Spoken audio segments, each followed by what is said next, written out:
हम कह रहे हैं लात मारेंगे हम ऐसी दान पेटी की चाबी में। दलित को वहां जाना नहीं चाहिए, हमारा कोई मंदिर से लेना देना नहीं है किसी भी हालत में। दलित को वहां नहीं जाना चाहिए।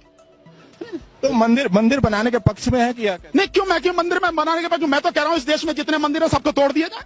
मैं तो कह रहा हूं इस बात को। क्या मिलता है मंदिरों से? मंदिरों की बजाय इस देश में स्कूल बनाइए, कॉलेज बनाइए, लाइब्रेरी बनाइए, लोगों की शिक्षा मिलेगी, ये देश दुनिया में आगे पहुंच जाएगा। मंदिर बनाने से अंधविश्वास फैलता है, गंदगी फैलती है, लोगों के बीच घृणा फैलती है, और कुछ नहीं फैलता। आप बताइए एक मंदिर ने किसी ने धर्म का काम किया हो, किसी ने लोगों में शिक्षा का इस तरह से कोई काम किया हो? आप बताइए ना। मस्जिद के लिए भी ऐसे, मस्जिद के लिए भी ऐसे नहीं, मस्जिद वाले मस्जिद का जवाब दे। नहीं, मस्जिद के लिए भी ऐसा ही कहेंगे। कौन? वो भी नहीं रहना चाहिए। मस्जिद में क्या होता है? मस्जिद में केवल वो जाके अल्लाह की इबादत करते, नमाज पढ़ते हैं, वो और कुछ नहीं करते। मंदिर में, मस्जिद में जाके और कुछ नहीं करते। वो भी नहीं रहना चाहिए। कहाँ नहीं है? उनकी इबादत की जगह है, संविधान ने उनको अधिकार दिया है, वो रहना चाहिए। क्यों, कौन मना कर रहा? मंदिर भी तो और रखो। तो आप मेरे से क्यों कह सकते हैं कि आप दलित को मंदिर में जाना चाहिए? मैं तो कह रहा हूं दलित को मंदिर में जाने की जरूरत नहीं है। इस देश के किसी भी गरीब समझदार व्यक्ति को मंदिर में जाने की जरूरत नहीं है। उसको जाना चाहिए, स्कूलों में जाना चाहिए, कॉलेजों में जाना चाहिए, लाइब्रेरी में जाना चाहिए, पढ़ना चाहिए। ज्ञान मिलेगा तो उजाला फैलेगा, अगर ज्ञान नहीं मिलेगा इस देश में कुछ नहीं होगा। जिस तरह से शिक्षा की हालत बना दी है इन्होंने, इस सरकार ने, आरएसएस ने, इस देश का बेड़ा गर्क होने वाला। नहीं, शिक्षा नहीं। डर है। किस बात का डर है? गिरफ्तारी हो रही है, 200 लोगों की गिरफ्तारी हुई। मैं कह रहा हूं 2000 लोगों की भी गिरफ्तारी हो, 2 लाख लोगों की भी गिरफ्तारी हो तो क्या फर्क पड़ता है? इंसाफ के लिए क्या कुर्बानियां दी नहीं है? ये दी नहीं जानी चाहिए। इससे डरना किस बात? 25 साल से पूरे देश के लोगों को चैलेंज दे रहा हूं। चैलेंज मेरा कहना यह है, राम इस देश में कभी पैदा हुआ ही नहीं। कोई भी देश का इतिहासकार, विश्व हिंदू परिषद हो, आरएसएस के भागवत हो, भागवत के और पिताजी हो, या कोई मनीषी हो, दार्शनिक हो, इतिहासकार हो, संत हो, साधु हो, शंकराचार्य हो, कोई भी ये सिद्ध करे कि राम यहां पैदा हुआ। मैं कहता हूं राम कभी यहां पैदा हुआ ही नहीं। ये जबरदस्ती ये कह रहे हैं कि राम यहाँ पैदा हुआ। चाहिए घर में माँ बाप बड़े हैं, उनको कोई पूछता नहीं है। उन्हीं को राम मानो ना, उन्हीं को सीता मानो ना। किसको सब फुर्सत है बताइए राम में एक हवा बह रही है कि आप संभवतः विधानसभा का चुनाव लड़ सकते हैं। अरे नहीं, विधानसभा लोग दुनिया बोलने दीजिए, मुझे चुनाव से मतलब नहीं। मैं चाहता हूँ कि पब्लिक जागरूक हो जाए, पब्लिक जाग जाए।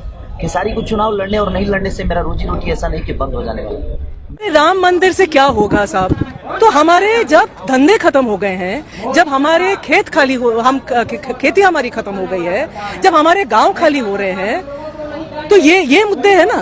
धर्म के लिए थोड़ी बैठी है सरकार। जगह जगह लिंचिंग हो रहा है। सुएज में कितने मौतें हो रही हैं? सुएज में इस देश का नागरिक गटर में दूसरे के 5 एकड़ बोल रही है, किस आधार पर बोल रही है? तो ये कहाँ न्याय है? तो हमको तो लगता है कि सरकारी दबाव में आकर ये फैसला हुआ है। फैसले से खुश है या नहीं है? हाँ? फैसले से खुश है या नहीं है? खुश भी हैं और नहीं भी हैं। राम मंदिर बनने से क्या अनएम्प्लॉयमेंट खत्म हो जाएगा, चाइल्ड मेल न्यूट्रिशन खत्म हो जाएगा, फार्मर्स डिस्ट्रेस खत्म हो जाएगा।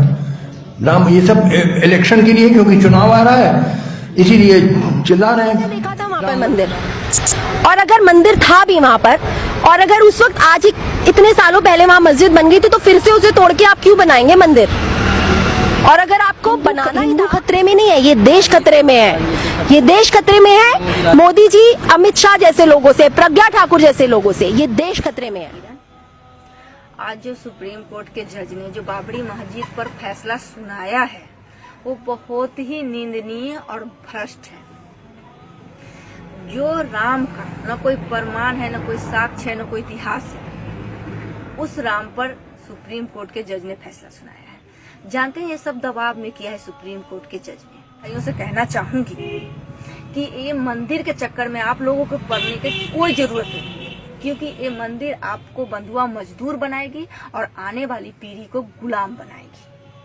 और मुस्लिम भाइयों, आप लोग कान खोल करके सुन लीजिए, आज बाबरी मस्जिद की बारी है और अगला आगरा के ताजमहल की बारी होगी। ये लिख करके रख लीजिए आप लोग, क्योंकि यहाँ पे एक ही जाति विशेष का कब्जा है हिंदुस्तान। ये 2 लोग कौन हैं? जिन्होंने 92 में ढांचा तोड़ा था, बाबरी मस्जिद तोड़ी थी और 1949 की रात चोरी छुपे वहां पर मूर्ति रखकर आए थे। तो अदालत ने कहा कि ये दो काम इलीगल हैं।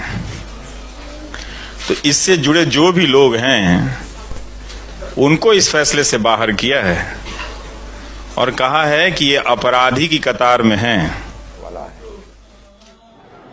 जो देखो जहां मंदिर खड़ा कर देता है। कभी सोचा आपने किसको बुला रहे हो आप हैं? कभी विचार किया, कभी दिमाग लगाया कि मैंने मंदिर बना दिया? ध्यान रखना कि जोश तो आ गया। भगवान है ही नहीं। चैलेंज देता हूं, मेरा चैलेंज है भारत के सभी साधु सन्यासियों को, कोई ऐसा है जो ईश्वर का साक्षात दर्शन कराए? क्या कोई ऐसा आदमी है जो भगवान से सीधा दर्शन करा दे? आप ये कहे कि इस देश के अंदर भव्य राम मंदिर बनना चाहिए, अरे बनाओ, कौन मना कर रहा है तुमसे जो है। लेकिन याद रखो, कल्पना की धरा के ऊपर महल खड़े नहीं होते हैं, बालू के ढेर पर बिल्डिंग खड़ी नहीं होती है, शीशे के मकान में रहने वाले दूसरों पर पत्थर नहीं फेंकते हैं। अगर जितने भी मान लीजिए ईश्वर के मानने वाले लोग हैं, आस्थावान लोग हैं, तो मंदिरों में से मुकुट चोरी क्यों हो जाते हैं, जेवर चोरी क्यों हो जाते हैं, खजाने क्यों चोरी हो जाते हैं? क्या वो पुजारी जो बैठा हुआ है वो भगवान को नहीं मानता है? अगर कोई मुझसे पूछे तो मैं ये कहूंगा, जो ईश्वर विश्वास करने वाला है सही माने में वो ईश्वरवाद की दुहाई दे रहा है, लेकिन पक्का नास्तिक है, क्योंकि वो जानता है भगवान है ही नहीं, इसलिए वो सारी बदमाशी